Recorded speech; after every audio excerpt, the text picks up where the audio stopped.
Então, pronto, boa tarde a todos.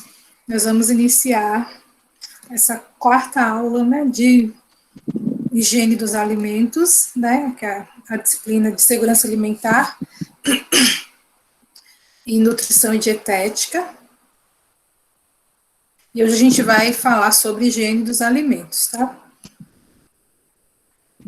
Eu vou tentar concluir essa parte toda hoje, ela é um pouco extensa, mas para a gente não se atrasar tanto, né, e conseguir fazer, para que eu tenha material para enviar para vocês, né, o estudo de caso que vocês vão fazer, tá, na próxima aula. Então, a gente terminando o higiene dos alimentos hoje, na quarta a gente vê a parte de POP, PPHO, e cita, né, um pouco da legislação, que, como eu falei com vocês, nessa disciplina a gente não vai se aprofundar tanto na questão legal, né, se vocês perceberem, eu apresentei algumas legislações, né, para vocês, mas eu estou focando nas boas práticas, né, porque é o conteúdo dessa disciplina. Quando a gente estiver falando lá na disciplina de higiene e legislação, aí sim a gente vai entrar com mais detalhes nas questões legais, tá? Então, a gente conseguindo fazer essa parte de. Deixa eu só sair aqui, porque o pessoal está pedindo para entrar ainda. Eu conseguindo fazer essa parte de higiene agora, né? Terminando hoje, a gente consegue terminar na quarta-feira POP, PPHO e citar as legislações, e na sexta a gente vê o conteúdo do estudo de caso, né? Começa a dar uma olhada no estudo de caso. Então, como ainda tem muita gente pedindo para entrar, acho que eu vou tentar colocar em tela cheia, né? Se alguém pedir para entrar, eu saio novamente. Certo? Então, vamos lá, nessa parte de higiene dos alimentos. Então, pessoal, nessa parte de higiene dos alimentos, o que a gente vai ver são justamente todas as etapas do processamento que envolvem os alimentos diretamente, tá? E como praticar as boas práticas de fabricação nessas etapas, em cada uma dessas etapas, né? O que a gente controla, o que a gente observa, tá? E assim por diante. Então, a gente vai ter um fluxo desse alimento dentro da nossa fábrica, da nossa agroindústria, né, que ele vem desde o recebimento até terminando lá no transporte, né, para o escoamento lá, né, dessa produção, para a comercialização, né, e assim por diante. Então, o primeiro ponto que a gente tem que observar é o recebimento da matéria-prima, tá? Então, logo que a gente recebe essa matéria-prima, a gente faz uma seleção inicial, né, das características dessa matéria-prima, né? Então, a qualidade, se são vegetais, o ponto de maturação, se está correto, né? Se já está passado, ou se está muito verde, né? A gente tem que fazer essa pré-seleção. Se está estragado, a gente precisa estar atento a isso, né? Porque, primeiro, porque a gente pensa nos custos, né? A gente está pagando também por aquele material que está chegando na qualidade ruim, né? E mesmo que o vendedor entregue para a gente num preço mais barato, com esse produto ruim, ele não vai conseguir ser utilizado no nosso processamento, ele acaba sendo prejuízo de toda forma, né? Não existe um benefício real quando a gente pensa, né, em pegar uma matéria-prima de baixa qualidade. Ainda que ela esteja muito mais barata, a gente vai ver lá na parte de dietética que não vale a pena, né? Na grande maioria das vezes, a gente vai ter perdas muito grandes e o lucro que a gente vai ter, pensando, né, falando no popular, com a produção a partir daquela matéria-prima, não vai conseguir superar, né, esse prejuízo. Além do risco, né? A gente tem vários tipos de risco, tanto um risco que a gente logo pensa, que é da parte microbiológica, né? Mas como é que você sanitiza uma matéria-prima que está ruim, que está danificada, né? Isso também acaba atrapalhando. A gente não vai conseguir fazer essa sanitização eficiente. E a qualidade final do produto também vai ser muito ruim, então não vale a pena de jeito nenhum, tá? Então, quando a gente pensa em embalagens externas, como as caixas de papelão, de madeira, de papel, né, os sacos, como eu já falei antes, a gente tem que tirar antes de armazenar isso na nossa produção. Ah, se eu tenho uma agroindústria de frutas, tá, ou de extrato de tomate, como é que eu faço? Sempre caixa de polipropileno, né, polietileno, polipropileno, a gente tem que usar aquelas caixas plásticas, tá? Adequada para hortaliças. Então, mesmo que o fornecedor entregue em caixa de madeira ou caixa de papelão, a gente tem que transferir para essas caixas de plástico, de material adequado, tá? E descartar esse material adequadamente, né, para evitar também a proliferação de pragas e tudo mais. Quando a gente recebe algum produto em temperatura controlada, né, que deve ser refrigerado, por exemplo, laticínios, carnes e assim por diante, a gente tem que conferir a temperatura do transporte, né? Então, se a gente está recebendo um material congelado, para o transporte, a gente aceita até no máximo menos 12 graus, né? O ideal é que esteja abaixo de menos 18, mas até menos 12 a gente tolera, tá? Então, se chegou descongelado fora da temperatura de congelamento, a gente não deve receber, por conta do risco microbiológico que está associado a esses produtos. E a gente tem que rejeitar todo e qualquer produto que está fora dos padrões previstos, tá? Por conta do risco, certo?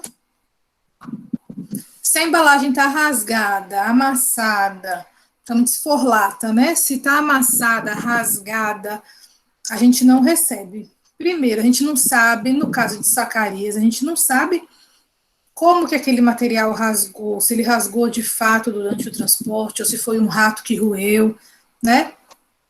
E no caso das latas, quando elas são amassadas, o filme interno que protege, né, a lata, ele é quebrado, né? E aí os metais pesados que fazem parte da lata se transferem para o produto. Além disso, podem ocorrer microfissuras, né, nessa embalagem, e isso vai também favorecer a contaminação do alimento. Então, sempre que a embalagem não está íntegra, o risco de contaminação é muito alto, né? Então, a gente rejeita também embalagens que não estão íntegras. E aí, o fornecedor tem que substituir, tá? Obrigatoriamente. Aqui, né, como eu já falei para vocês, a gente que trabalha direto no campo, né, dessas agroindústrias familiares, a gente também tem que estar muito atento em como os nossos fornecedores estão entregando esses produtos lácteos, por exemplo, né? Às vezes o produtor, ele é da própria cooperativa, vinculado à agroindústria, né? E ele quer entregar o produto dele de qualquer jeito. E se a gente nega, ainda acha ruim, né? Mas a gente tem que deixar isso muito bem claro, que não é uma questão de amizade, né? A questão de tolerar ou não uma embalagem dessa completamente inadequada, é uma questão de segurança de alimentos, né? A gente não pode colocar o consumidor em risco, uma questão de saúde pública, e não pode colocar a nossa credibilidade também em risco, né? Porque se acontece uma contaminação, ainda uma coisa grave, mais grave, ou ainda que seja um pouco mais leve, isso mancha a credibilidade, né, da agroindústria. Se o produto vence, se ele estraga antes da hora, tudo isso mancha. E isso é interessante porque eu estou dando um exemplo, né, das nossas agroindústrias menores, mas isso serve inclusive para agroindústrias grandes, né? Eu comprei esses dias um leite de uma determinada marca, uma marca famosa, e ela não é tão barata assim. Eu comprei porque eu comprei o longa vida, né, para não pra, porque para mim é complicado ficar indo todo dia ao mercado comprar leite, né, por conta dessa correria do doutorado, de aula, de tudo. Então eu já compro no atacado, né, em grande quantidade. E aí, nas duas caixas que eu comprei, praticamente todo o leite veio estragado, né? E por mais que eles entraram em contato comigo, além da troca que eu fiz no mercado, né, das duas caixas, o próprio produtor, né, a empresa ainda me mandou mais duas caixas de leite para tentar, né, tirar essa imagem negativa dela. Mas, por exemplo, eu já não me sinto mais tão segura e continuo comprando dessa empresa, dessa marca. Provavelmente no futuro não comprarei mais dela, né? Então, assim, é uma coisa que acaba manchando mesmo quando a gente tem algum problema, seja de doença ou de deterioração do produto, né? Aqui é o que seria ideal, já mostrei essa foto para vocês antes, né, de um caminhão refrigerado, com tanque refrigerado para leite, mas se a gente não tem nessas condições, lá na disciplina de leite a gente vai ver até como que pode ser feito esse transporte, tá? Respeitando os critérios lá da legislação. Até que hora esse leite pode chegar no entreposto, né? E assim por diante. Aqui de novo, né, mostrando para vocês uma câmara fria completamente inadequada, os produtos dispostos de todo jeito, com material isolante, né? Olha o tanto de caixa de papelão, né? E produtos misturados, a gente não consegue nem identificar o que é cada coisa aqui dentro, de tão bagunçado que tá. Então, além do risco, né, de contaminação do alimento por essas embalagens aí, né, secundárias, a caixa de papelão, nesse caso, que pode ainda trazer pragas e tudo mais, a gente sabe que esse material não tem uma boa, ele não é um bom condutor térmico, né, então ele funciona como um isolante. Então, provavelmente, o produto que está dentro dessa caixa, ele vai descongelar, né, ele vai ficar em temperaturas inadequadas, temperaturas de risco, ele vai perder muito mais cedo, né, antes da validade, inclusive. Então, tem o risco microbiológico aí, tanto associado à deterioração quanto a doenças. Então, nunca, né, a gente vai manter uma câmara fria desse jeito. E aqui o que seria o adequado, o alimento sempre distante do chão, nunca diretamente no piso da câmara fria, disposto de modo que a circulação de ar seja adequada. Nesse caso, a gente tem aí, né, os camarões dispostos nessas bandejas apropriadas de plástico, né? Pode ser plástico, pode ser inox, ou aquele metal revestido com tinta epóxi também é permitido, né? Mas nunca de papel, papelão, né? Materiais mais frágeis que favoreçam a contaminação. E cobertos, né? Está armazenado sempre coberto, não pode ficar armazenado aberto, né? Principalmente produtos carnes. Então, aqui, falando de armazenamento ainda, se a gente não tem uma câmara fria, mas a gente tem freezer, a gente também tem que manter esse freezer organizado, né? Organizado, higienizado. E aí, como eu falei na aula passada com vocês, tem que ter os registros da higienização, quando ela é feita, por quem foi feita, Tem que ter o POP de higienização, que a gente vai aprender a fazer depois, tá? Tem que ter esse controle, ela tem que ser periódica, essa limpeza, certo? Tudo sempre muito limpo. E no estoque seco, a gente pode armazenar tanto em prateleiras, quanto em estrados, né, desse tipo de pallet, nunca de madeira, de novo, tá? Tem que ser de plástico, e as sacarias dispostas de uma forma que favoreça a circulação de ar entre elas, além de amarrar, né, para não caírem os sacos. Sobre o armazenamento a frio, eu gostaria só de fazer um adendo, né? Se a gente tem freezers, certo? Então, o interessante é que a gente nunca misture matérias-primas diferentes no mesmo freezer. Então, se eu tenho carne e frutas, né, e produtos prontos, frutas, legumes em um e produtos prontos no outro, a gente vai separar em cada freezer um tipo de produto. Então, eu vou ter que ter um freezer só para produtos carnes, um freezer só para frutas e hortaliças e um outro só para produtos prontos. A gente não pode estar misturando, certo? Os produtos para evitar essa contaminação cruzada. Inclusive, se a gente usar esse freezer para refrigeração, né? Porque os freezers têm esse modo de refrigeração que a gente pode usar ele como em temperaturas mais amenas. E nesse caso também a gente tem que separar por matéria-prima, tá? Para evitar contaminação. Então, pessoal, quando a gente já viu o recebimento, então conferir temperatura, peso, integridade das embalagens, qualidade da matéria-prima e assim por diante, né? E quando a gente trata de armazenamento, armazenar por tipo, a gente já até falou um pouquinho na semana passada, né?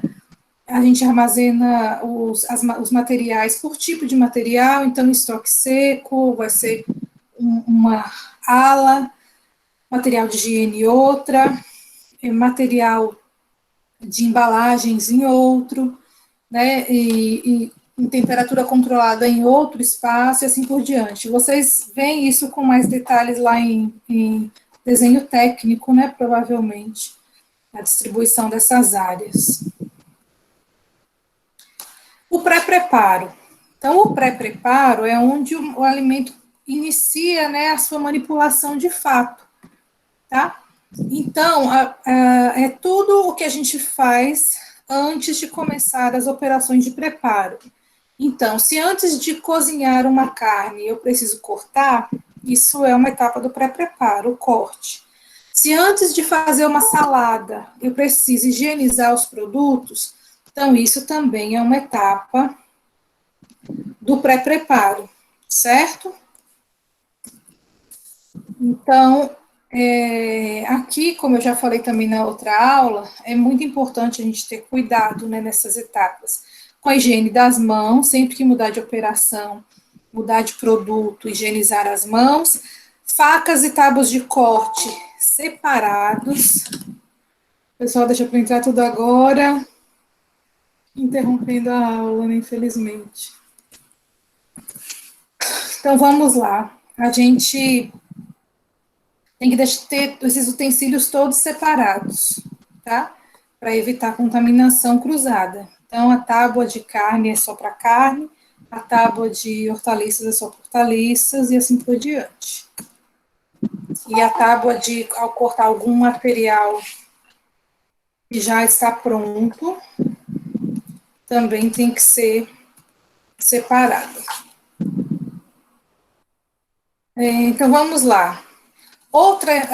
Uma das etapas mais importantes do pré-preparo é a higienização dos alimentos, tá? E aí, a gente vai higienizar o alimento de formas diferentes, a depender do tipo de alimento, né? Então, e do tipo de preparação também, né? Então, por exemplo, se o alimento que eu estou higienizando, ele vai ser submetido a uma cocção superior, né, posterior, desculpa, ele pode ser lavado só em água corrente, tá? Então, por exemplo, se eu vou pegar batata para produzir um purê, né, ou então para fazer batata frita, certo? Ela não precisa ser sanitizada, já que ela vai passar por um tratamento térmico, tá? Vai cozinhar ou vai fritar. Porém, nas agroindústrias, o que a gente faz usualmente como todo o processo é automático, automatizado, a gente sanitiza tudo, né? Então, as hortaliças, os vegetais, eles são lavados, eles são deixados em solução sanitizante de hipoclorito, né?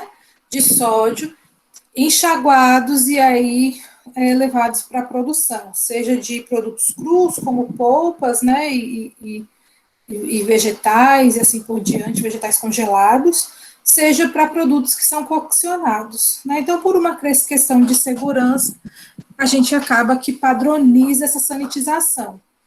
Então, falou de fruta e hortaliça, lavada, higienizada, sanitizada, ok.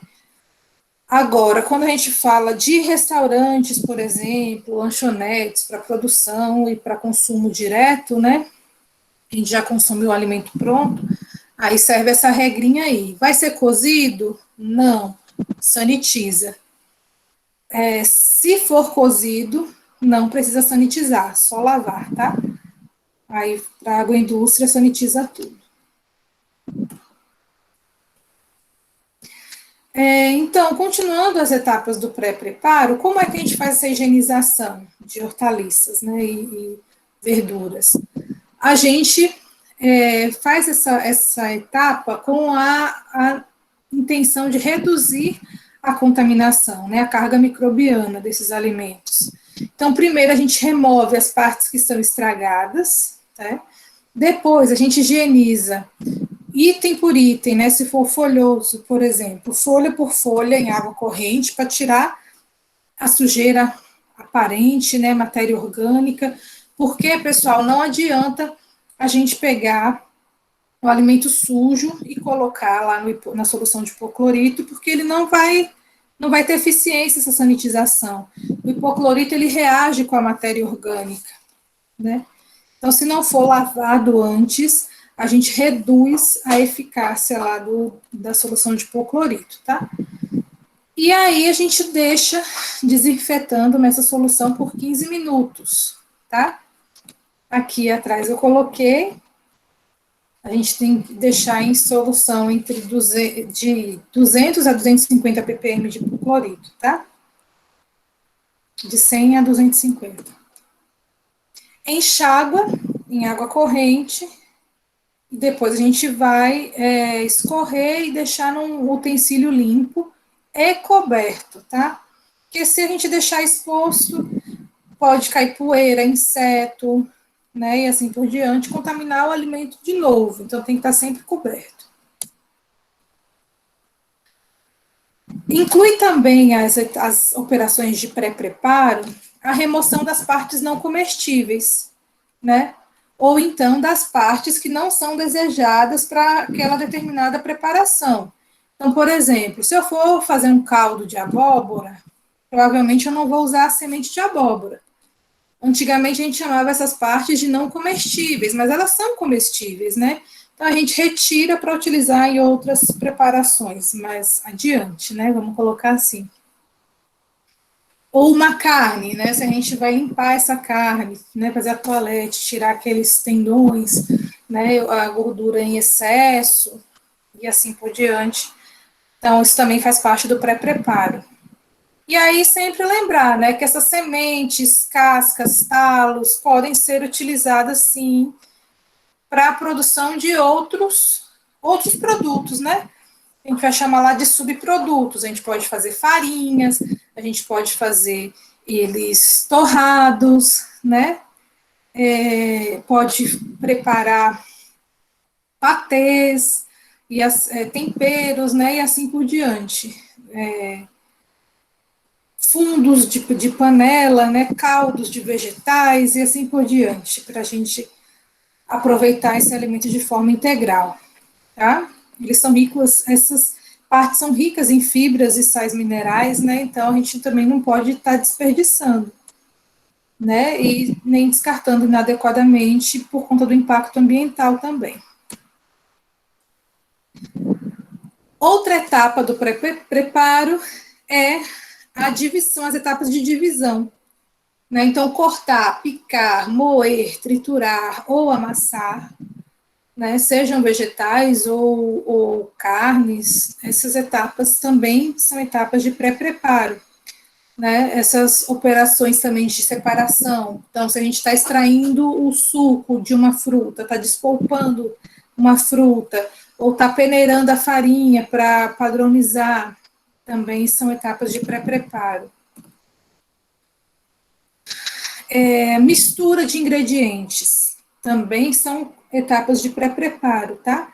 Elas servem para unir esses ingredientes. Então, por exemplo, se a gente estiver fazendo uma mistura de bolo na nossa agroindústria, vamos supor que o nosso alimento, né, o nosso produto seja uma mistura de bolo, tá? Então, aquela junção das farinhas com açúcar, né, e assim por diante, para o nosso produto, que é essa união de ingredientes, né, ela é considerada uma etapa de pré-preparo. Então, é um alimento que não é pronto para o consumo, né, ele não é preparado. Ele para nessa etapa de pré-preparo e a pessoa conclui o preparo dela em casa. Pode ser essa simples mistura mecânica ou a mistura em equipamentos, né, como liquidificador, batedeiras, maceiras. Então, se a minha agroindústria produz pão pronto, né, então a etapa de misturar a massa lá na maceira é uma etapa de pré-preparo. Né, a sova é uma etapa de pré-preparo. O preparo em si é o assamento. O remolho também é uma etapa de pré-preparo, tá? Que é o molho que a gente fala em casa, né? Deixei de molho. O nome correto é remolho, né? A gente usa essa técnica com algumas finalidades diferentes. Então, por exemplo, quando estou lidando com leguminosas, né? Esse remolho ele vai reduzir os carboidratos que não são digeríveis, que são denominados agentes produtores de flatulência, é o nome científico mesmo, tá? Porque eles são carboidratos que, como a gente não consegue digerir, eles passam íntegros pelo nosso trato gastrointestinal e chegam lá no nosso intestino grosso inteiros, e as bactérias que estão lá no nosso intestino grosso, elas sim conseguem digeri-los, né? E elas fermentam eles, produzindo muito gás. E a gente não absorve isso, né? Então, ele dá aquela sensação de empachamento, né? De gases mesmo, tá? Então, a gente tem que deixar as leguminosas de molho para remover esses agentes produtores de flatulência e também para auxiliar no amolecimento do grão, né? Que o grão mais amolecido, ele vai coccionar muito mais rápido, né? Ele vai cozinhar mais rápido e já ajuda também na economia, né? O remolho também ele vai ser empregado no dessalgue desses produtos cárneos, principalmente, tá? E aí a gente tem que fazer esse dessalgue sob refrigeração, é o ideal, tá? Então a gente deixa esse alimento em água dentro da geladeira e troca essa água a cada 2 horas, tá? É o ideal, né? Ou deixa de um dia para o outro, certo? Também na geladeira. Se for em temperatura ambiente, tem que respeitar esse limite de no máximo 2 horas trocar a água, tá? Mas não é o ideal que ele seja feito em temperatura ambiente, não, para não favorecer o crescimento de micro-organismos. Então, a mesma ideia lá da leguminosa, né? Ele também absorve água. e melhora a textura desse produto, né, quando ele passa pelo remolho. Serve para charque, bacalhau e assim por diante, outros peixes salgados, né. O descongelamento, e aqui também vale até para o dessalgue, tá? Ele pode ser realizado na geladeira, que é o ideal. Então, se eu vou usar um produto amanhã, eu coloco ele na geladeira hoje, para ele ir descongelando em temperatura controlada, tá? Para evitar essa contaminação. Se eu descongelar ele fora da geladeira, o que acontece? A superfície externa, ela vai descongelar mais rápido e o centro vai continuar congelado, né? Então, essa parte ao redor do alimento, como ela está numa temperatura mais alta, ela vai favorecer o crescimento de micro-organismos, né? E esses micro-organismos podem ser patogênicos ou deteriorantes, né? Então, a gente precisa fazer com que o alimento descongele de maneira uniforme, tá? Em geladeira. Em caso de urgência, esqueci, então a gente deixa o alimento para descongelar em sacos plásticos, né, fora da geladeira e em água corrente. Só que haja água, né, gente, para descongelar esse alimento. Então, inviável, tá? Ou uma outra opção é direto no cozimento, né, mas aí a gente vai ter que estar com o produto já porcionado para que ele consiga descongelar, né, durante o cozimento.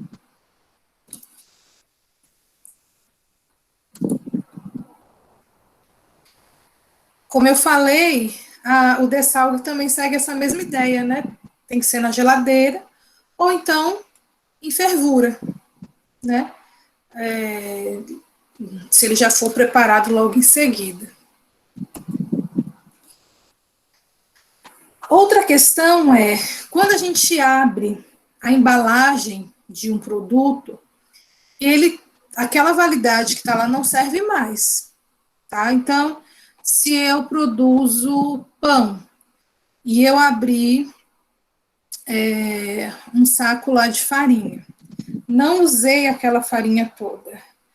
Qual é a validade dela? É a data de validade da embalagem? Não. Agora ela só vale mais 15 dias, tá? Produtos secos, né? Só se mantém na validade por mais 15 dias após abertos.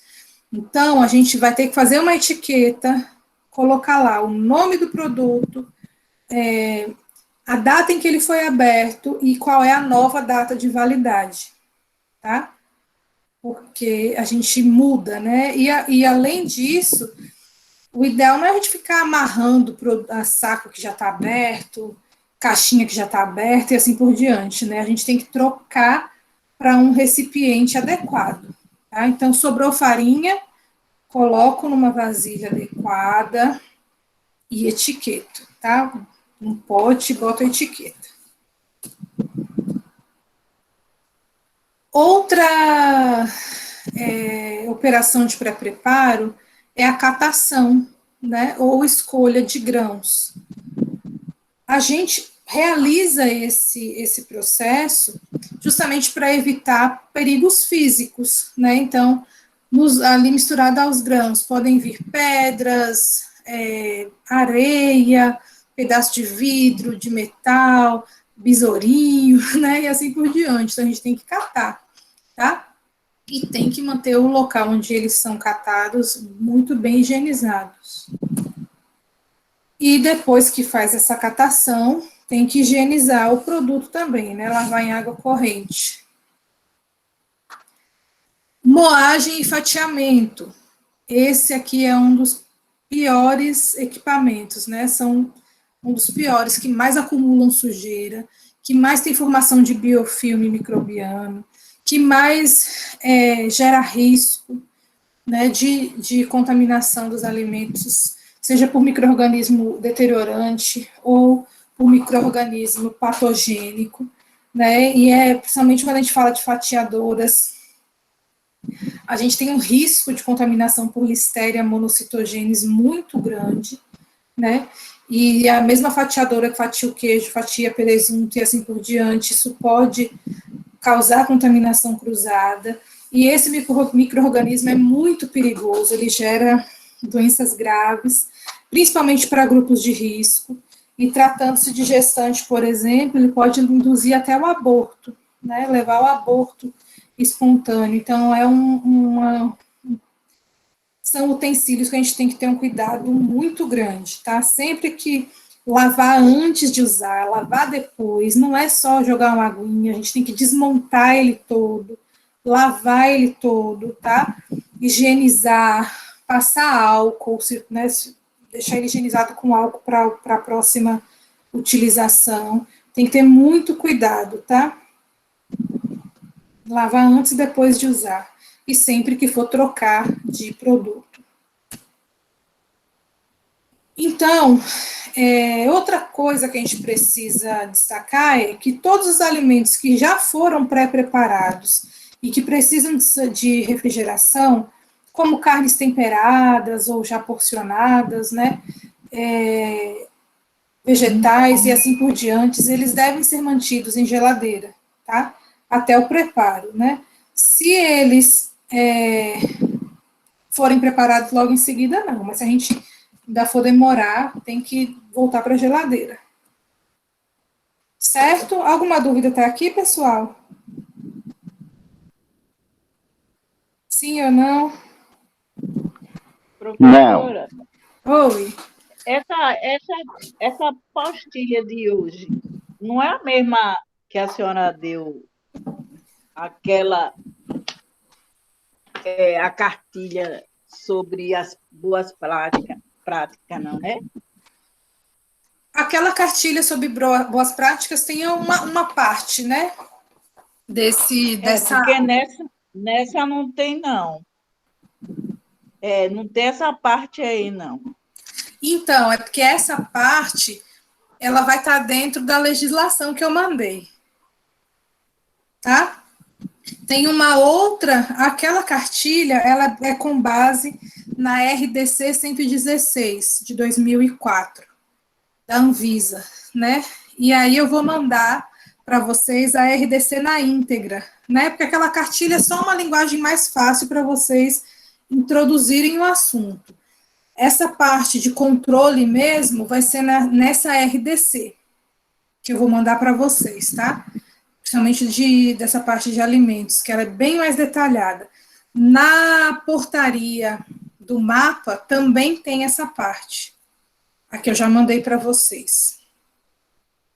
O próximo, quando a senhora falou de produto embalado, eu lembrei do café a vácuo. Tem vezes que nós compramos, tem um pacote que está bem molinho, em vez de estar ele bem ajustado. Tem um que está mole quando eu pego no supermercado. Uhum. Então, tem para alimentação? Oi? Cortou, eu não entendi. É o café a vácuo, quando nós compramos, ajeitar, para não estar com tipo ar dentro, né? Se tem algum problema? Sim. Então, isso é uma indicação de que o produto não está mais a vácuo, né? Entrou o ar ali. Então, assim, aquela validade também já não é tão 100%, né? Porque começam reações de oxidação e assim por diante. E aí é isso, se a embalagem não está íntegra, o que é que me garante que esse produto não foi contaminado, né? Seja por micro-organismos ou alguma contaminação química e assim por diante. Então, a gente tem que prestar atenção, tem que estar atento mesmo à integridade dessas embalagens. Professora, me tira uma dúvida. Oi. Na parte que a senhora informou sobre sobra de farinha, de material, Sim. o recipiente correto, o melhor seria vidro ou plástico, ou ambos têm a mesma eficiência? Olha só, para a agroindústria, a gente aceita vidro, plástico, inox, né, metais, são produtos resistentes, né? O vidro não é algo tão usual em agroindústria por várias questões. Primeiro, pelo risco de quebra. Segundo, pelo peso, né? É bastante pesado. Então, em indústrias grandes, a gente não vai ver muito utilizando o vidro para armazenamento, não. Mas ele é um material, um dos mais adequados, né? Mas a gente não utiliza muito por conta dessas questões operacionais. Agora, se é uma agroindústria menor e pode usar vidro, né? Encontra potes de vidro que são adequados à sua necessidade, então é melhor usar o vidro mesmo, né? Em casa também. Se não, se precisa de volumes maiores, aí o plástico e o inox acabam sendo os mais utilizados, né? O plástico mais ainda por ser mais barato. Mas não tem problema entre esses três, não. Não poderia ser de madeira, né? E em relação ao tempo de validade de molho feito maionese, ketchup, ele também leva esse padrão de 15 dias depois de Não. aberto ou é menos? É menos, bem menos. Aí, geralmente, na embalagem do produto vai dizer quanto tempo ele dura depois de aberto, né? Que cada tipo de produto a gente tem que avaliar de acordo com as características dele, né? pH, atividade de água e assim por diante. Então, de maneira geral, a gente fala que os secos, depois de aberto, eles duram até 15 dias, né? E os molhos, os que não são secos, né? Assim por diante, algumas coisas vão durar 7 dias, algumas coisas 3 dias. A gente tem que ficar atento a isso. E a importância de se manter sob refrigeração. A gente não pode manter esses produtos abertos fora da geladeira. Tem que ser sempre refrigerado. Para manteiga e margarina também é o mesmo procedimento, Cláudio? Manteiga e margarina, se eu não me engano, são 7 dias em geladeira, sob refrigeração. Tem que conferir nas embalagens. Certo? E no caso da manteiga de garrafa, pronto. Segue a mesma ideia. Porque, pessoal, o que acontece? Culturalmente, as pessoas acabam deixando, né, esses produtos fora da geladeira e acaba ficando muito mais que esses 7 dias, né? Que seria o tempo de refrigeração. Só que qual é o problema? Principalmente esses produtos gordurosos, né? Porque às vezes a pessoa não identifica que o produto está ruim, mas já está começando as reações de oxidação nesse produto, né? E aí, durante essa oxidação desse produto, são produzidos vários radicais livres que são danosos para a nossa saúde, né? A gente consegue perceber a olho nu mesmo que o produto rancificou quando ele muda de cor, quando ele muda o cheiro, quando ele muda o gosto, né? No caso das manteigas, quando elas ficam ardidas, né? Mas, assim, mesmo antes dele ter essas alterações, nessas características, o produto já pode ter estragado, né? Ele já pode ter estragado ou mudado muito sua composição, ou tá cheio de radical livre ali que faz mal para a saúde, inclusive, né? Então, o ideal é manter em geladeira 7 dias.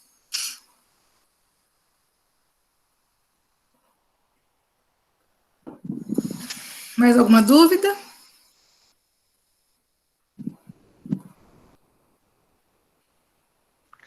Ô, Pro, Oi, diga. o hipoclorito, que eu tenho até um vasinho aqui em casa. Sim. Põe quantas gotas para lavar a alface, o coentro, a salsa? Esses daí, você tem que olhar a recomendação da embalagem, porque vai depender da concentração dele né, nesse produto, porque assim, tem esses hipocloritos que já são vendidos, ou que o Ministério da Saúde dá, né, que são apropriados para higienizar. O que dá aqui na merenda é do Ministério da Saúde. Isso, que para higienizar frutas e hortaliças, e alguns deles também podem ser adicionados em água, né? Aí na embalagem vem dizendo a quantidade, que vai depender da concentração de hipoclorito no produto. Então, se for um produto que tem hipoclorito mais concentrado, a gente vai usar uma quantidade menor. Se for um produto que tem menos hipoclorito, a gente vai ter que usar uma quantidade maior, entendeu? Então, depende da concentração. Tem que seguir as instruções da embalagem mesmo. E essa questão de lavar essas hortaliças com a colher de sopa de água sanitária no litro d'água é válido? É o correto, porque lá na água sanitária a gente vai ter, né, uma concentração de hipoclorito, né, até 2,5%, né, geralmente ali 2,5%. Então, se vamos considerar que seja 2% a concentração, né, então 2% em uma colher de sopa, a colher de sopa tem 10 ml, né, então 2% de 10 ml vai dar 0,2 ml, né? Isso? É. 0,2 ml. Em 1 litro, né, a gente vai ter 200 ppm, né, que é a concentração que eu mostrei lá no outro slide. Para a gente fazer sanitização de frutas e hortaliças, tem que ser de 100 a 200 ppm, a 250 ppm, né, a solução. Então, fazendo essa continha dá certinho. Uma colher de sopa para 1 litro. Exato. Eu tirei a dúvida. Certo. Eu achava que não podia usar água sanitária, né? Pode usar sim. Com certeza. Correto, obrigado. Nada. Ô, Pro, Oi. no caso de eu chegar com as frutas, verdura e lavar com detergente e jogar dentro do cloro, não pode, não? Não. A gente não pode lavar nada com detergente, nem com sabão em pó, nem com sabão, porque esses produtos, eles vão aderir à superfície do alimento, né? E eles são tóxicos. Então, a gente está promovendo contaminação química no produto. Então, o ideal é a gente lava em água corrente para tirar a sujeira aparente e depois deixa no hipoclorito, na água sanitária, né? Vixe, Maria, Não, comi uma porque... mão agora que eu lavei. Não, porque eu vi alguém Não bota fazer na cabeça, isso, não. né? Eu comi uma mão agora que lavei com detergente. Não precisa, não. Lá pode lavar só em água corrente e deixar de molho no hipoclorito. Desculpa Não, aí, porque dona eu Nilza, vi. pode continuar. Porque eu vi alguém fazer isso. Então eu falei, também não, já eu vi. ainda vou perguntar isso à professora. E estou aproveitando o momento e perguntando. Para tirar a minha. Não, eu falei, não vi isso, não. Tá bom, obrigado. Por nada. Mas eu também já vi gente lavando até com sabão em pó. Né? Às vezes as pessoas acabam pecando por excesso, né? Mas não precisa, não. Então vamos lá, gente. Tratando-se da preparação, se alguém estiver perguntando alguma coisa no chat, eu peço só para abrir o microfone, porque quando eu estou apresentando eu não consigo ver a tela. Oi, Pro, eu quero perguntar. Oi. Eu queria fazer uma pergunta, assim, porque a gente pode estar, né, sanitizando os alimentos com o cloro. Sim. Mas, assim, existem alguns riscos, né, para a saúde da gente estar usando esse cloro. Inclusive, existe uma vertente, né, que é contra utilizar o cloro para a gente estar sanitizando os alimentos, principalmente no nosso lar. Eu queria que a senhora me falasse sobre isso, para eu tirar minhas dúvidas. Do que melhor usar para a gente sanitizar, né? O cloro, o vinagre, como é que seria? O que acontece? Existe mesmo essa vertente, principalmente o pessoal que é mais naturalista, né? Eles são mais contra o cloro. Só que o que acontece? É a mesma questão que eu falei eu falei anteriormente com vocês, a respeito dos aditivos, né? Eu também sou contra a utilização de aditivos artificiais e tudo mais, mas tem algumas coisas que, infelizmente, a gente ainda não consegue tirar, né? E isso vai valer para esses agentes sanitizantes. Então, o que acontece? Por que a gente recomenda a utilização do hipoclorito? que ele é um agente sanitizante que ele tem um espectro de ação muito grande, tá? Ele é o que tem o maior espectro de ação. Então, o hipoclorito, ele consegue matar, né, vamos colocar assim, ele consegue matar vírus, fungos, bactérias, né? E, além disso, matar ovos de parasitas, né? Então, por exemplo, um parasita que é muito grave a contaminação dele no alimento, né? Que é o que a tênia, né? Que é o que dá lá a solitária, né? Diferente do que as pessoas pensam, o que gera a cisticercose, que é aquela doença que o pessoal chamava de verme do porco na cabeça, né? A cisticercose, não é o consumo de carne de porco. O que gera a cisticercose é o consumo de frutas e hortaliças mal lavadas, contaminadas com esses ovos, né, dessa verme, que aí os ovos é que vieram lá das fezes dos porcos, tá?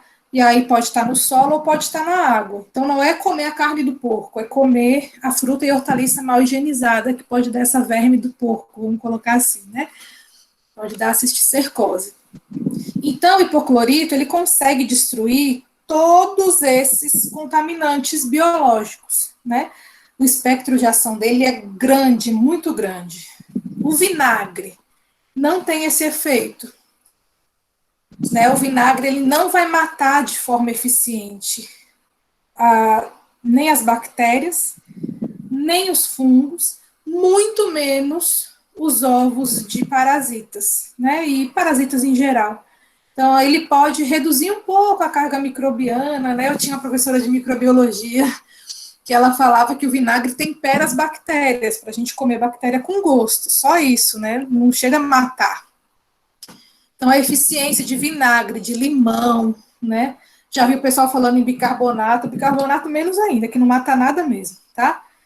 Então, esses ácidos orgânicos fracos, né?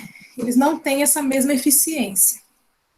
Então, pensando do ponto de vista, né, do controle higiênico sanitário, é mais arriscado você consumir. Deixa eu só permitir alguém que está entrando aqui. É mais arriscado você consumir um produto contaminado com ovos de parasitas, bactérias, vírus, fungos, leveduras, né, assim por diante, do que a sua exposição ao cloro, né? Então, como é mais grave você pegar uma doença, por exemplo, né? Você pegar uma salmonelose, é mais grave, uma febre tifoide, né? É algo mais grave. Então, pesando o risco e o benefício, é melhor sanitizar com cloro sempre, né? E esses outros métodos de higienização não são eficientes, tão eficientes quanto o cloro.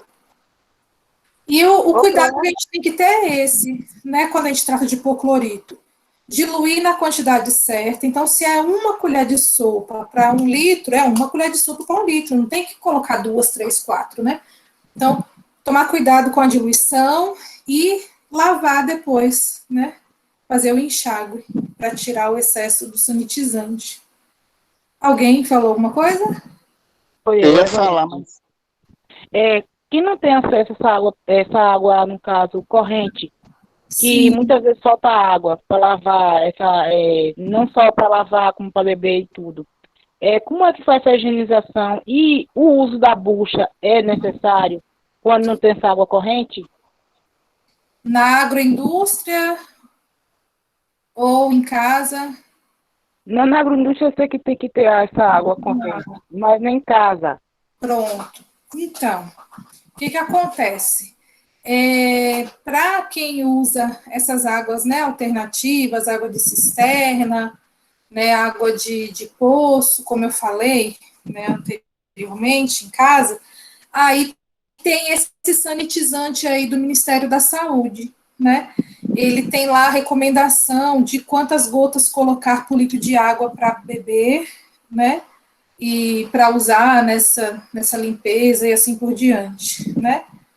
Porque assim, não adianta nada você colocar no hipoclorito e depois lavar com uma água contaminada, né?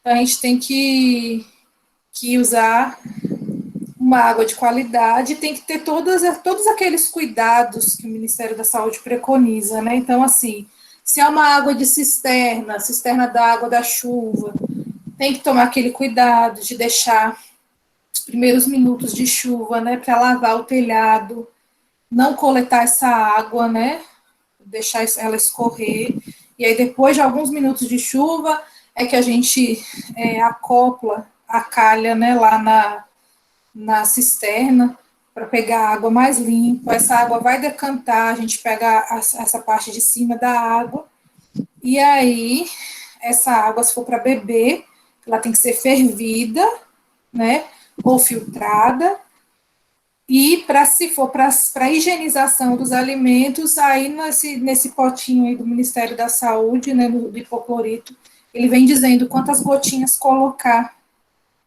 para esse tipo de água. E com relação à bucha, a bucha. Sim, você fala a bucha para lavagem de alimentos? Isso. Então, a gente usa escovas, tá? Para lavar alimentos. Tem escovinhas, elas são escovinhas mais macias.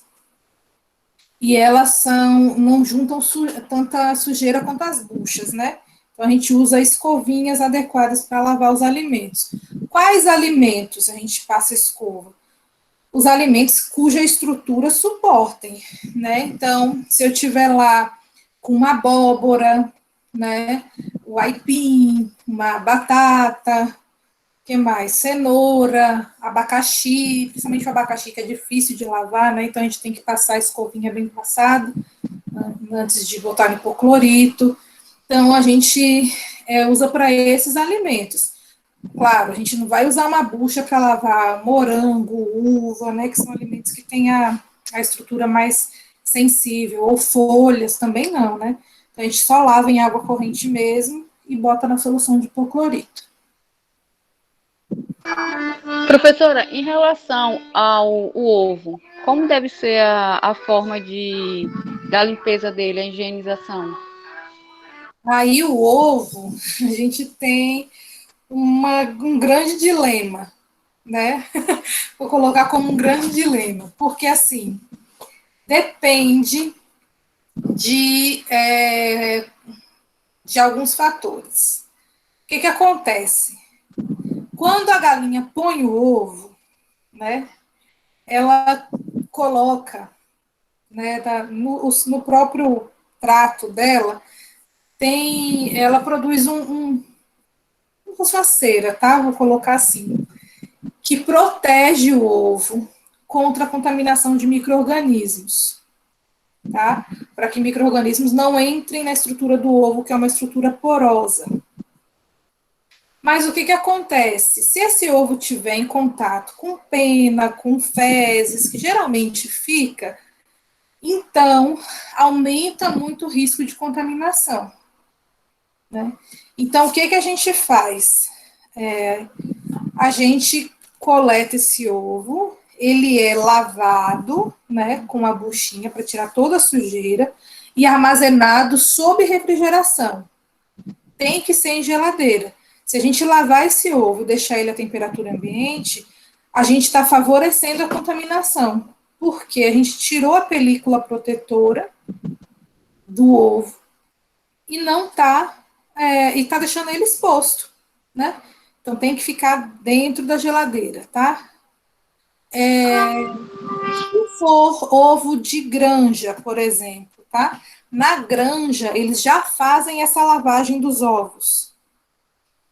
Só que eles lavam esses ovos e logo em seguida dão uma cobertura de cera para imitar o que a galinha faz, tá? Então, eles lavam esses ovos e fazem a cobertura de cera. Então, esse ovo de granja, ele pode ser guardado diretamente na geladeira, não naquela embalagem, né? Colocado numa vasilha e colocado dentro da geladeira direto. E aí, na hora do uso, lava esse ovo, antes de usar. A lavagem seria só com água corrente mesmo? Aí, no caso do ovo, tem que usar a buchinha, né? Não pode deixar de molho o ovo, né? Não, mas eu digo assim, na bucha, Água corrente. água corrente, mas no caso, que, como a gente está passando agora, a pandemia, que tem que ser tudo esterilizado, no caso do ovo, a gente coloca o quê? Ou só mesmo água corrente não resolve, no caso, que a gente está passando agora pela Covid. Usaria o quê para esterilizar esse ovo, a higienização dele? Então, aí depende. Porque o que acontece? Olha só. O ovo, se a gente compra ele no mercado, ele vem na bandejinha, né? Então, provavelmente ele vai estar coberto. Certo? Então, o risco de contaminação desse produto diretamente é muito menor. Outra questão é que o vírus da Covid, ele fica ali nas superfícies por até 24 horas. Então, também reduz muito o risco, né? E outra terceira questão é que a gente não vai comer ovo cru, né? Não pode comer ovo cru, inclusive. Né? Então, assim, eu não vejo como um problema a mais nessa questão. É lavar em água corrente e utilizar mesmo. Não tem nada de especial, não. Não precisa jogar álcool, não precisa jogar nada disso. Limpa só a embalagem externa, né? Certo? Certo. Então, vamos lá. Continuando. Então, o alimento, gente, depois que ele está preparado, pensando, né, em alimentos que foram coccionados, se eles forem ficar sob refrigeração, né, em temperatura de 4 graus Celsius ou menos, ele tem validade máxima de 3 dias, tá? Lembrando que todos os equipamentos de refrigeração nas agroindústrias, eles devem ter temperatura controlada, tá? Monitorada regularmente. Então, a gente tem que fazer o registro diário da temperatura do equipamento, em alguns casos, mais de uma vez por dia, tá? Já que fica toda hora abrindo geladeira, abrindo câmara fria, então a gente tem que, de tempos em tempos, ir lá e medir essa temperatura. Os alimentos crus, né, como a gente já falou, eles têm que ser selecionados, higienizados e sanitizados, né, e quando a gente abre a embalagem de um alimento, como eu já falei, né, etiquetar, a gente troca o recipiente, etiqueta com o nome, data de abertura e o novo prazo de validade, certo? E o controle das amostras, né? Então, para cada lote que a gente produz de um determinado alimento, a gente tem que retirar uma amostra, tá? E armazenar essa amostra, deixar ela guardada para análise, tá? Se for um alimento pronto para o consumo, né, a gente tem que deixar essa amostra guardada por até 3 dias, sob refrigeração, certo? Se for um alimento seco, tá, ou outro tipo de alimento, a gente tem que guardar esse alimento sempre por um período um pouco superior à sua data de validade, tá? E em condições de temperatura adequadas para aquele tipo de produto, né? Porque se eu congelar, né, o produto que não é congelado, eu vou estar colocando ele sob outra condição. Então, pode ser que lá na casa da pessoa o produto estragou mesmo, mas o meu não vai estragar porque está congelado, né? Então, a gente tem que botar sempre em condições similares, né? Para os que são consumidos diretamente, 3 dias. Né? Porque se a gente deixar fora da geladeira 3 dias, ele vai estragar. Então, gente, já falei a respeito, né, de novo, quando a gente não usa o alimento todo, tá? E aí eu queria fazer um destaque para evitar novamente a contaminação cruzada. Né? Então, os produtos que já estão prontos, eles não devem ter fluxo cruzado, nem ser manipulados pelas mesmas pessoas que estão manipulando um produto que ainda não está pronto. Né? Então, a gente evitar isso. Então, se eu estou preparando, se eu estou já invasando a minha geleia de fruta, lá na minha agroindústria, eu não posso voltar e descascar uma outra fruta e depois voltar para invasar de novo, né? Estou fazendo esse fluxo aí cruzado, aumentando a chance de contaminação cruzada. Então, Professora, é boa isso. tarde.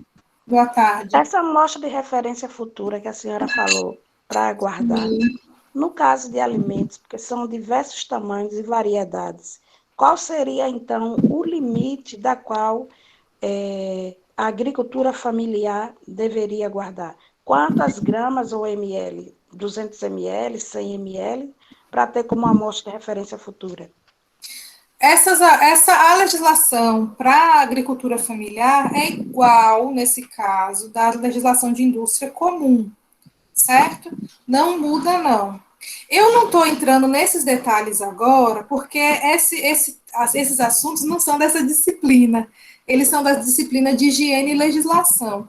Então, para não ficar confundindo, focando vocês em outros assuntos, eu estou focando mais nessa ideia da introdução geral mesmo, no básico, que são as boas práticas no geral, para a gente ter essa contextualização geral das boas práticas. Tá viu? Certo. Mas a legislação é igual, não muda não. Para a agricultura familiar é igual da indústria convencional. Tá? Então, outra questão, gente, é a respeito da utilização de luvas, né? Me perguntaram na aula passada, eu já respondi sobre isso. Então, as luvas a gente utiliza sempre que manipular alimentos prontos, né? Para evitar recontaminar esse alimento. Então, por exemplo, se eu já tenho um pão pronto, eu não posso manipular aquele pão sem luva, né? Porque ele não vai passar por nenhum processamento térmico posterior. Então, se eu botar minha mão direto lá naquele produto, eu vou contaminar. Né? Então, a gente tem que tomar cuidado com isso.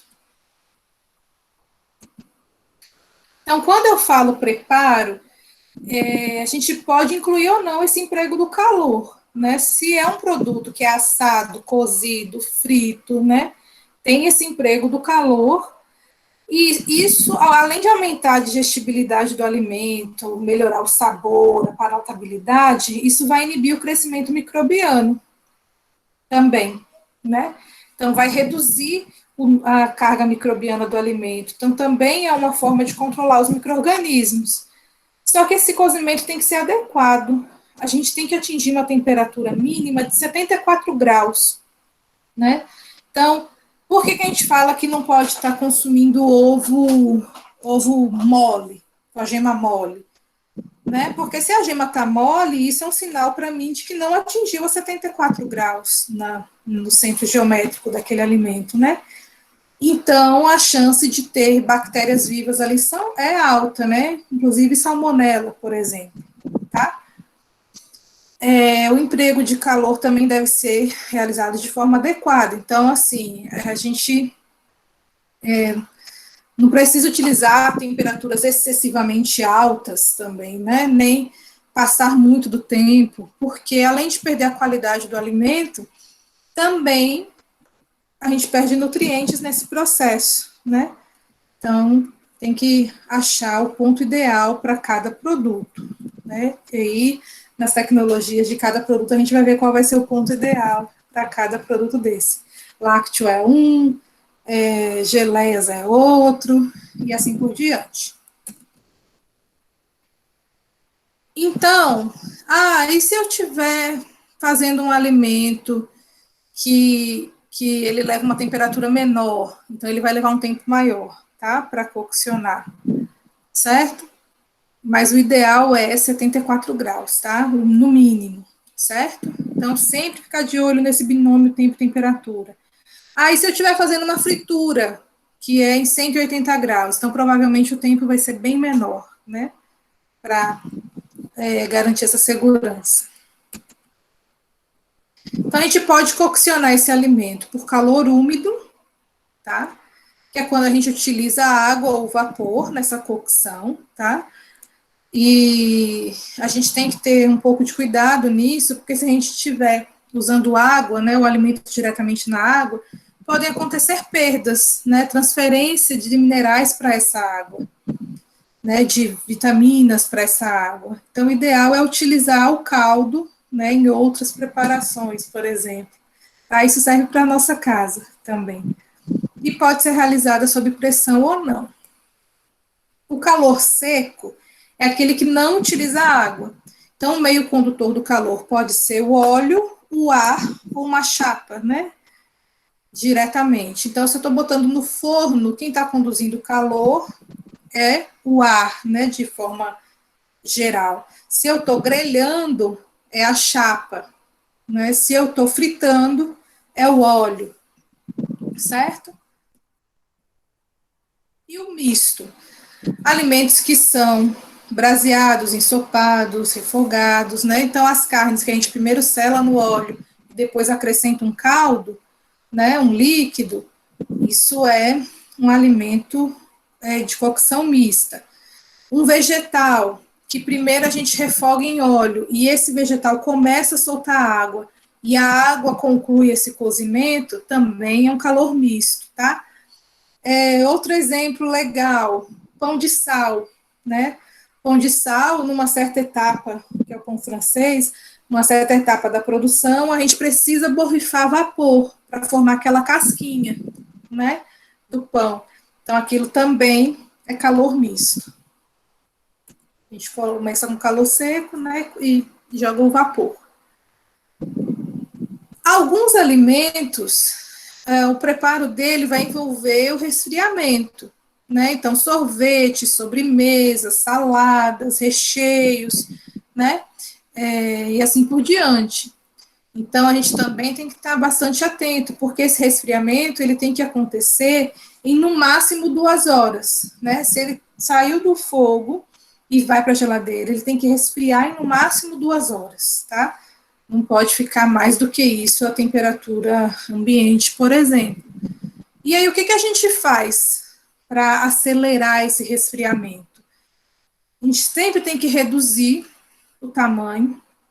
Então, isso é muito fácil de ver em queijos, por exemplo, né?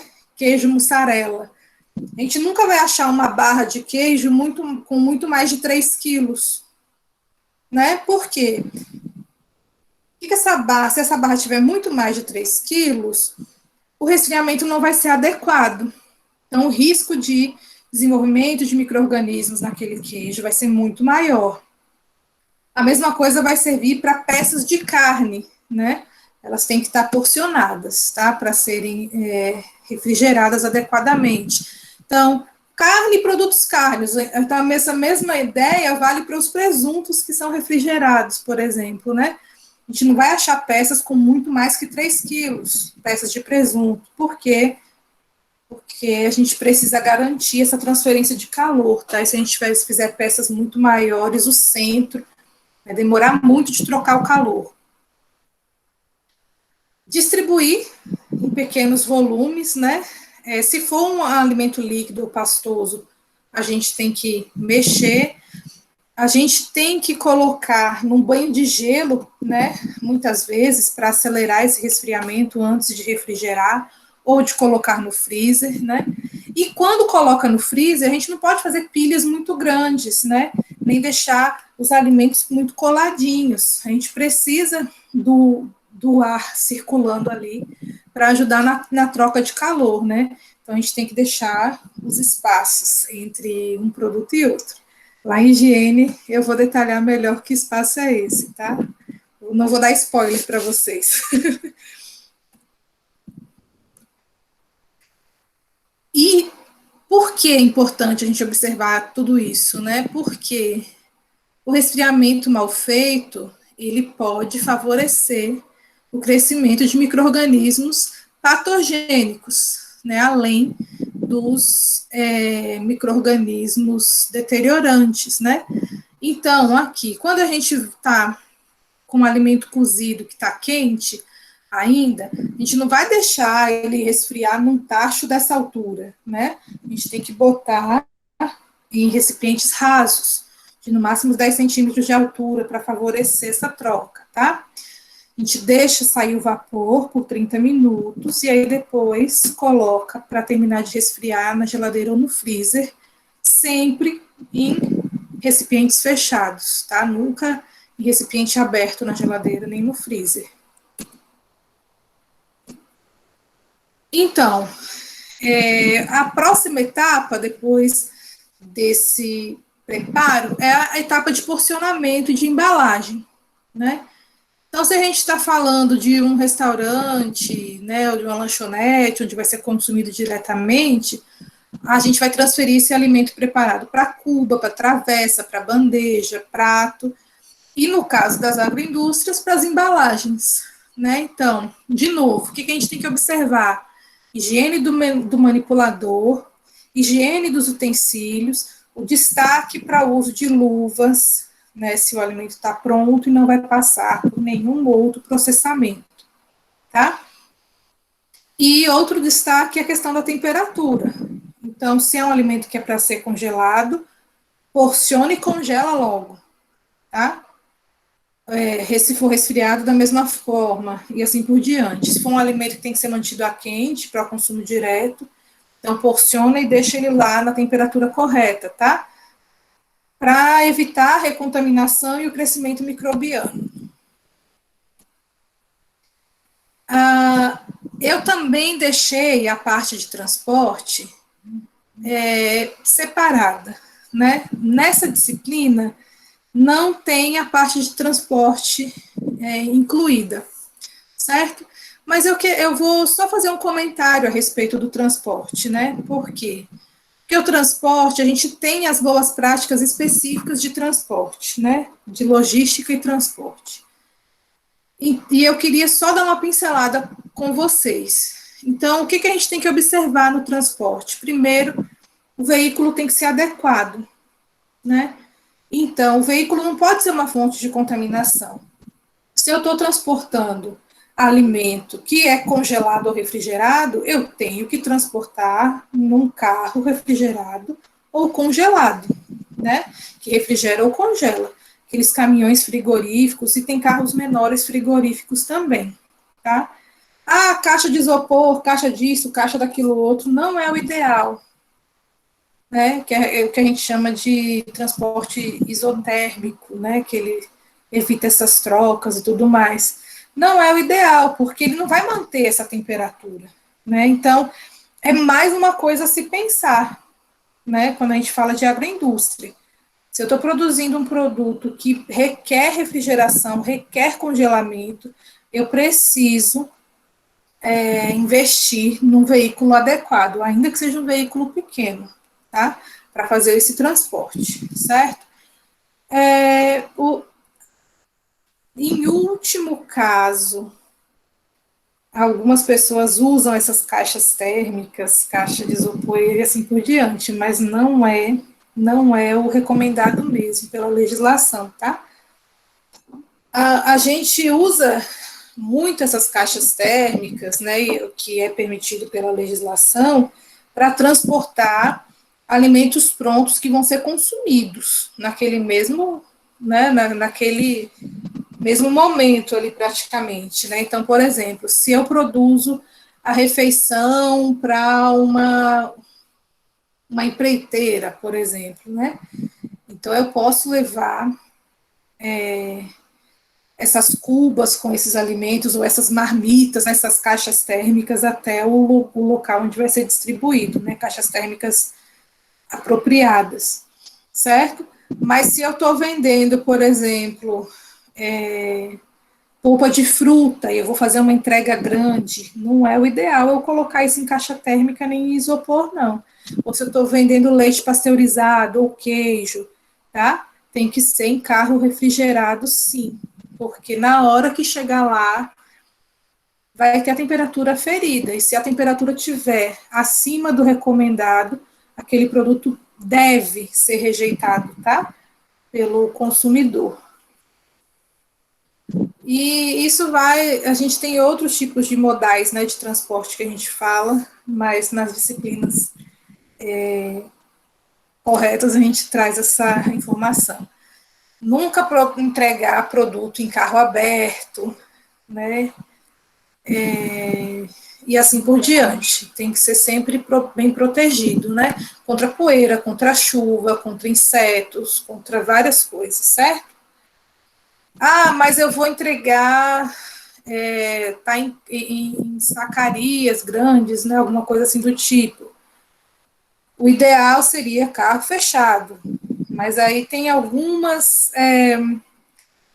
exceções que permitem em carros que não sejam baú, né, mas tem que ser obrigatoriamente coberto com lona, tá? E bem fechado. Então, a gente tem que ter muito cuidado com essa entrega também, porque se ela for feita de forma inadequada, tudo que a gente fez antes foi perdido, tá? E o programa de recolhimento, que é o RECOL, que o pessoal fala bastante, ele é um procedimento escrito, implantado pela empresa para garantir o recolhimento do lote de um produto de forma eficiente. Então, ou um produto que estragou, ou que está com risco de contaminação, ou que já se sabe que está contaminado, tá? E assim por diante, certo? Então, a gente tem que ter esse programa descrito. Então, a gente precisa, na agroindústria, saber de onde veio a matéria-prima, qual horário ela foi processada, por quem foi processada, né? E para onde eu vendi. Então, por isso que a gente tem essa informação do lote. Né? Se vocês verem os produtos industrializados, todos eles têm, além da data de validade, da data de fabricação, ele tem lá o número de lote, para permitir esse rastreamento. Né? Eu sei que se alguém comprou o meu leite do lote 023, produzido no dia 10 de fevereiro, e 2, 3 pessoas já me informaram que esse leite estragou, então eu tenho como rastrear para onde foi todo esse lote, né, para que mercado que comprou esse lote 023, de tal dia, de tal horário, né? A gente tem que saber para fazer esse recolhimento. Permitir essa rastreabilidade. Essa rastreabilidade, ela tem que ser tanto interna, então, né, para a gente saber se esse produto ainda está dentro do estoque, onde é que está, certo? E a externa, como foi esse exemplo que eu dei, né, para a gente conseguir recolher caso tenha algum problema, tá? E o registro da venda por lote. Então, não basta eu ter lá no meu caderninho, lá no meu controle, que eu vendi 30 quilos de polpa de manga para o mercadinho do seu José. Né? Eu preciso saber quais foram os lotes que eu vendi para o mercado do seu José, para o mercado da Dona Maria e assim por diante, para que se eu precisar recolher aquele lote, que ele está contaminado, estragado e assim por diante, eu sei atrás de quem que eu tenho que ir, tá? Certo, pessoal? Certo. Alguma dúvida? Na hora que a senhora falou das doenças, eu ia falar do H. pylori. Aí eu achava que não tinha nada a ver. Ah, entendi. Porque eu tive H. pylori tem pouco tempo. Tive que tomar uma Sim. série de remédios. Fiquei bom, graças a Deus. Ah, que bom. Eu achei que foi de uma alface que eu comi. Nós não posso falar, porque ninguém sabe de onde, que lugar foi essas E H. pylori é bactérias. complicado, né? Tanto pode ser pelo alimento, também como entre indivíduos, né? É complicado mesmo.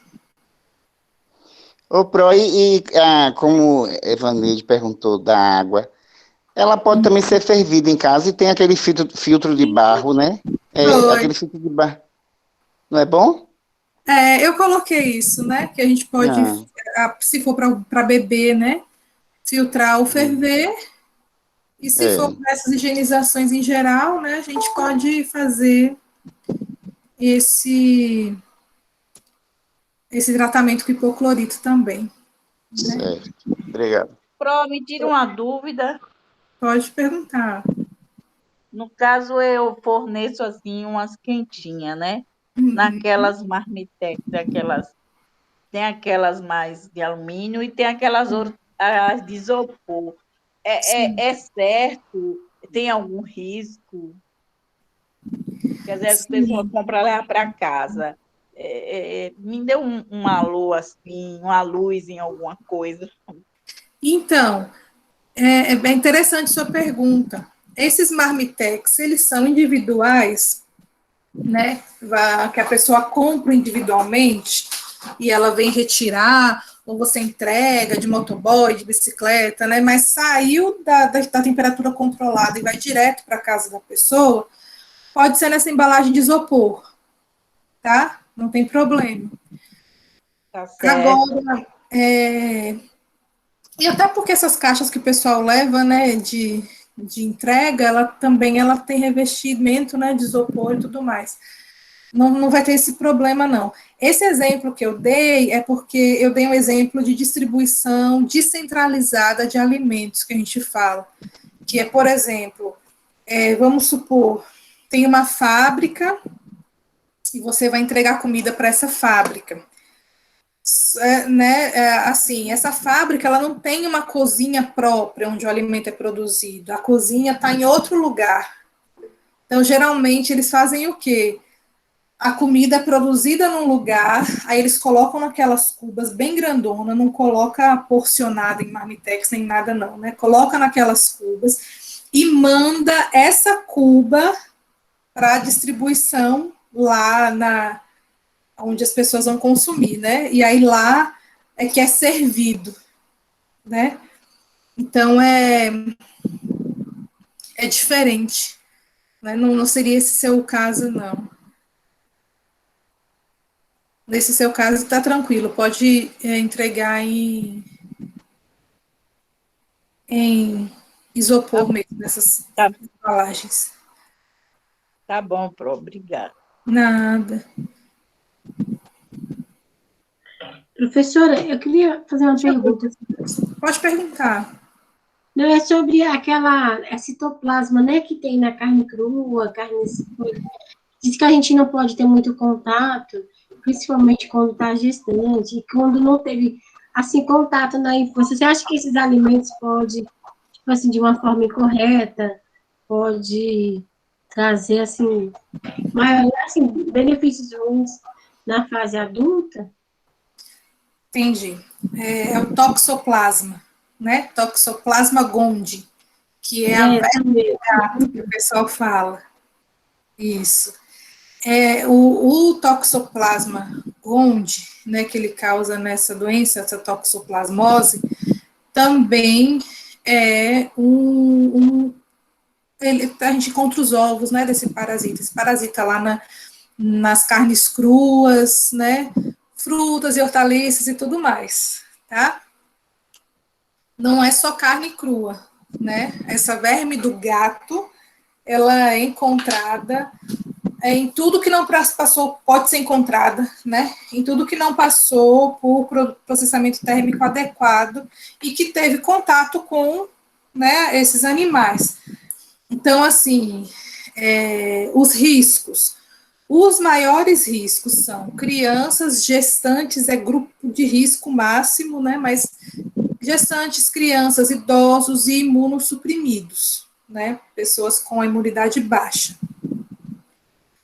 Quando ela entra em contato com a gente,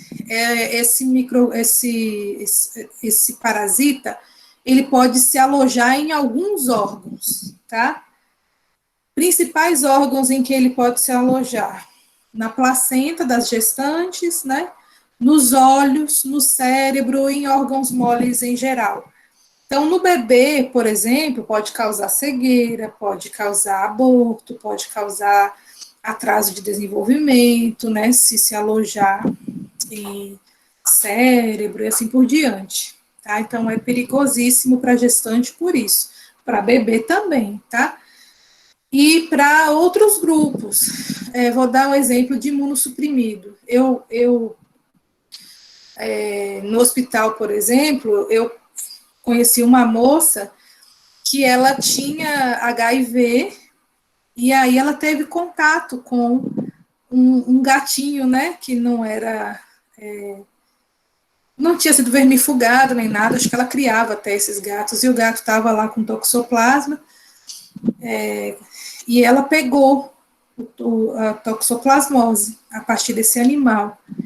E assim, como ela tinha essa questão de ser imunossuprimida, a verme se alojou na medula espinhal dela, e ela simplesmente perdeu todos os movimentos, do pescoço para baixo.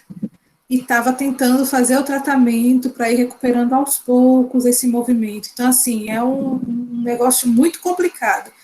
Então, nunca manter nenhum tipo de animal perto de área de produção de alimentos. Nunca, tá, gente? É proibido. Pode ser seu bichinho de estimação. A área de produção não é o lugar dele. A cozinha da nossa casa não é lugar para ter bicho, tá? A gente tem que ser muito rigoroso com essas questões, porque podem gerar doenças muito graves, né? E não consumir hortaliças sem estarem bem higienizadas, frutas e hortaliças sempre muito bem higienizadas, e carnes sempre bem passadas, carnes, ovos e companhia, né?